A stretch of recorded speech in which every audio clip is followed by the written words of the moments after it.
Bom, gente, estou aqui de volta para mais um vídeo de criaturas marinhas. E no próximo vídeo eu passo um vídeo mostrando o que aconteceria se o Bloop existisse na vida real. E agora o vídeo que eu vou fazer é diferente. No vídeo de hoje faremos uma reação do Gramaja, fazendo um Biogramaja da vida real.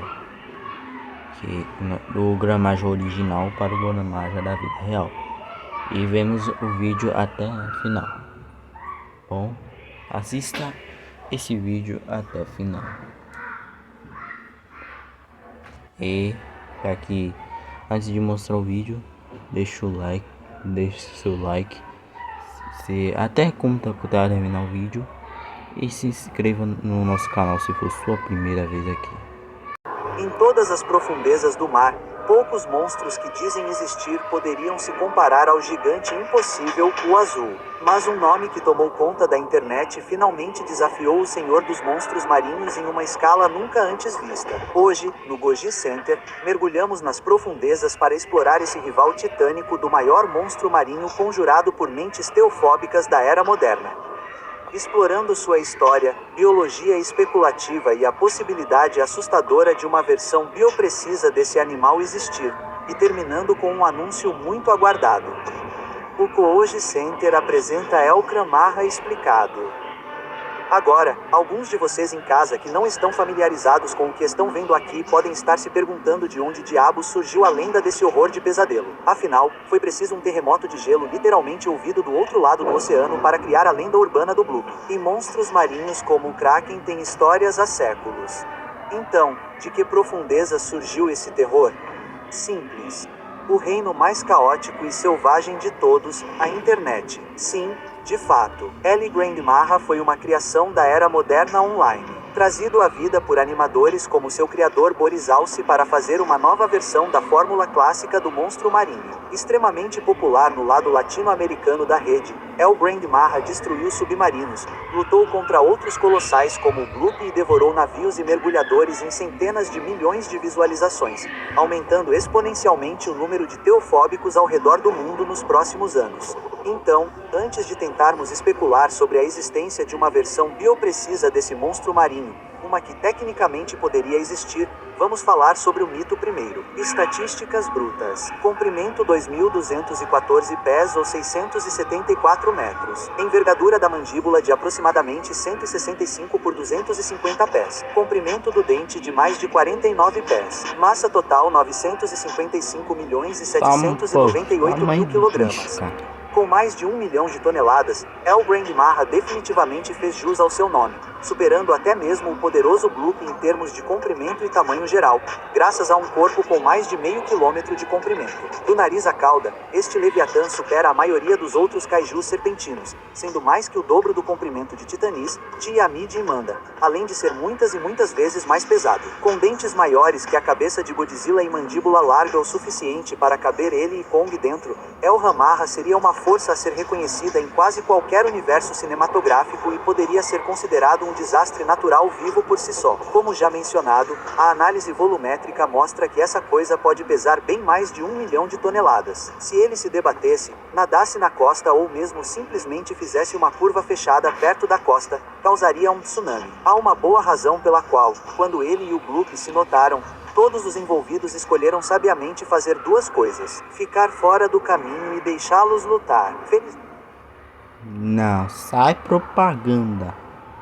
Propaganda. Eu vou construir pra você uma coisas. Ficar fora do caminho e deixá-los lutar. Felizmente para os teófobos em todo o mundo, algo assim nunca poderia existir em nosso mundo mais mundano. Uma das razões pelas quais você não vê monstros marinhos como esse vagando por aí, mesmo em registros fósseis, é a comida. Como os espectadores devem se lembrar em nosso vídeo de análise de Bloop, tudo precisa comer e tudo precisa de calorias para continuar. Enquanto o Bloop é como uma baleia, seu rival se parece mais com um peixe, como uma enguia. A maioria dos peixes tem sangue frio e não precisa comer tanto quanto os mamíferos, pois não precisam queimar queimar energia constantemente para aquecer seus corpos. A quantidade exata que eles precisam comer pode variar muito dependendo de onde vivem e da frequência com que se movem. Para ajudar você a entender que nem todos os predadores subaquáticos comem tanto quanto você pensa, aqui vai um fato divertido. Tubarões da Groenlândia e tubarões brancos podem chegar a quase o mesmo tamanho, mas caçam e vivem de maneiras bem diferentes. Os tubarões da Groenlândia têm sangue frio e vivem em águas frias, movendo-se e agindo lentamente ao longo de uma vida extremamente longa. Um estudo de 2022 mostrou que eles conseguem sobreviver com uma fração das calorias que um tubarão branco precisa. Mas os maiores dos grandes tubarões brancos, com um metabolismo de sangue mais quente e em constante movimento,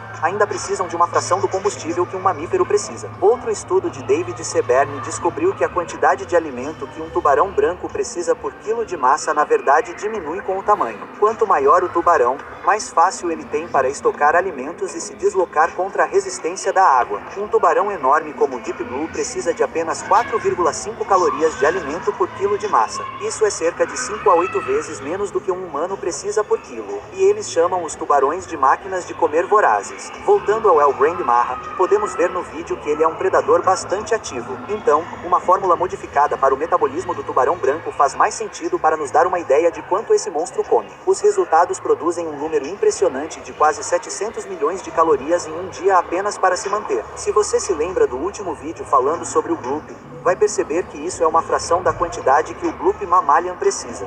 Mas ainda assim é uma quantidade astronômica. O marra, no entanto, é normalmente encontrado em águas mais tropicais ao redor do Equador, como nas ilhas do Caribe. As baleias aqui não chegam nem à metade do tamanho das baleias azuis maiores do Oceano Antártico devido a fatores como menos comida e a necessidade de viajar com frequência. Diariamente, El Grand Marra precisaria devorar 10 baleias jubarte e ainda teria espaço para mais.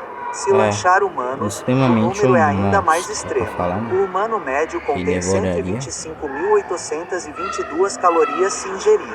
Isso significa que El Grand Marra precisaria devorar e digerir perfeitamente cerca de 5.200 pessoas diariamente. E se isso ainda parece remotamente plausível, há outro problema. Provavelmente, o maior problema quando você leva algo assim à realidade não é comer, mas conseguir comer. O maior problema que algo como Elron Marra pode enfrentar é como ele nada. Deslizar para frente e para trás na água como uma minhoca ou cobra marinha é chamado de propulsão angiloforme. Ótimo para manobrabilidade, péssimo para a propulsão. O deslocamento de um lado para o outro desperdiça muita energia e velocidade. Junte isso ao sorriso infame deste monstro cheio de grandes bolsos vazios voltados para a frente ao lado dos dentes. E um predador preso à realidade teria dificuldade em aumentar ou manter velocidade suficiente para capturar uma presa que vale a pena. É por isso que um predador de perseguição em alta velocidade como o tubarão maqueu emprega o método de natação pluniforme. Com um corpo mais rígido e uma cauda flexível para propulsão, este animal pode se mover mais rápido e mais facilmente do que um animal com a mesma anatomia do Grand Marra. Então, basicamente,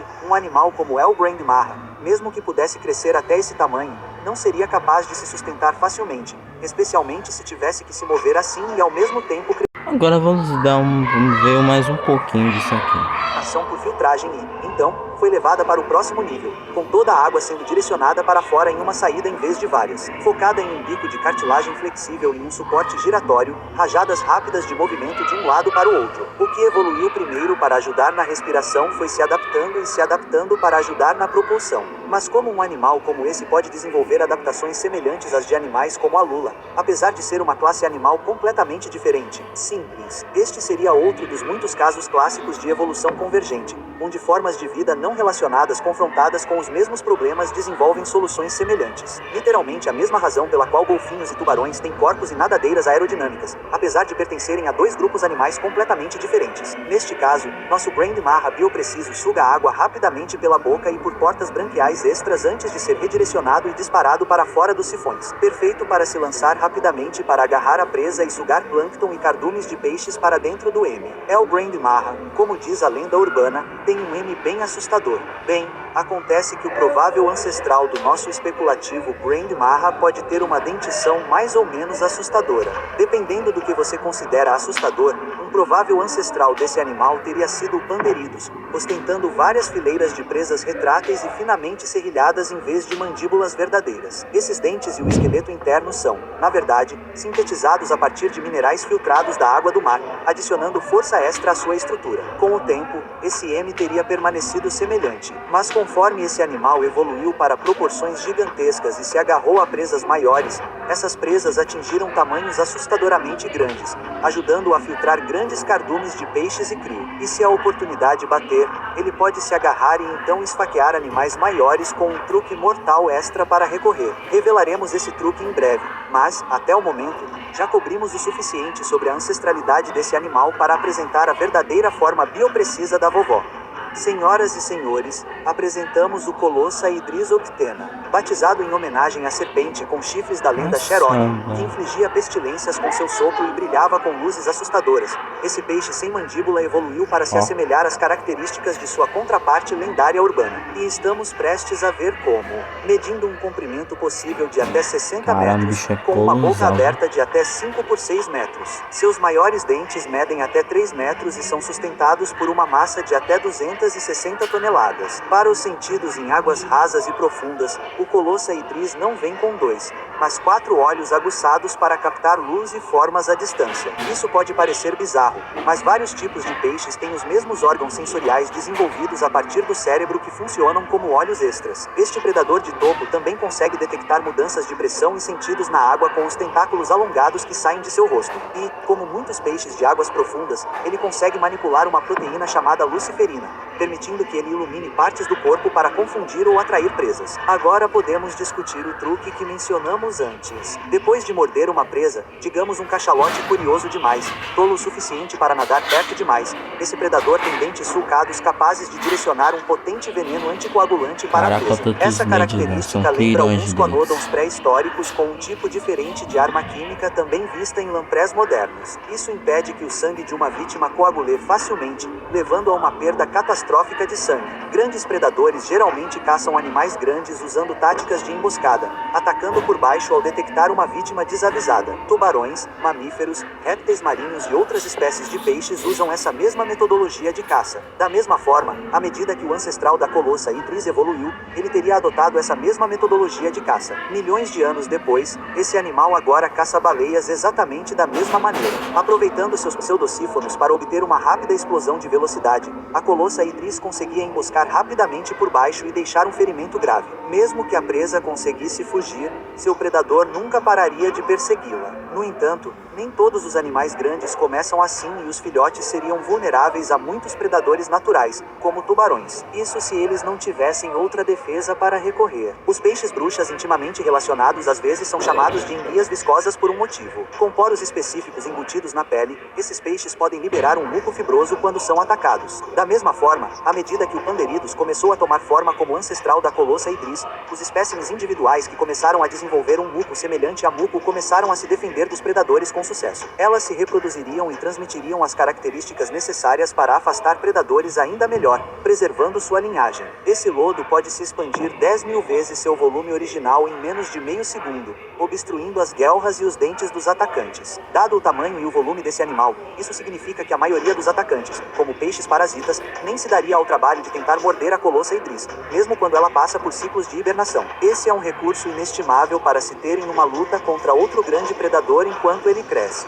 Vivendo principalmente em águas tropicais e subtropicais ao redor de fossas marinhas profundas, a Colossa Idris passaria a maior parte do tempo alternando entre se alimentar por filtragem na coluna d'água, descansar no fundo árido durante os períodos de escassez e caçar animais grandes na superfície à noite. Durante as épocas de abundância do ano, esses predadores desovam perto do infame Mar de Sarazo. Vastas esteiras flutuantes de algas marinhas flutuantes cheias de plâncton e peixes desovam para se alimentar. Observe que um animal desse tamanho seria extremamente raro, mesmo com todas as suas adaptações. É provável que essa criatura produzisse descendentes minúsculos, com apenas uma fração minúscula deles sobrevivendo e crescendo mais de 1 metro de comprimento. Alguns poucos ainda mais raros, com crescimento indeterminado, em que uma espécie nunca para de crescer, e sinência insignificante, em que o envelhecimento não deteriora seu corpo, poderiam atingir cerca de 5 metros como predadores de topo. Na maioria dos casos, esse pode ser o tamanho máximo que eles normalmente atingiriam. Certas espécies de predadores, como a lula de Humboldt, têm mecanismos mais rápido e ficar menores em tempos de escassez,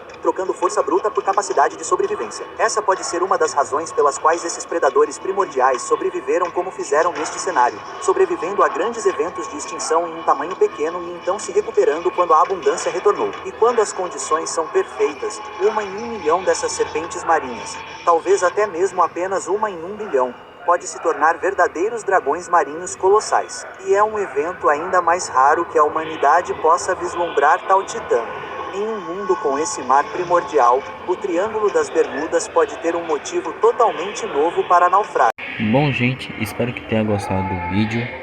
Se vocês gostaram do vídeo, deixa aí nos comentários o que vocês acharam e tchau.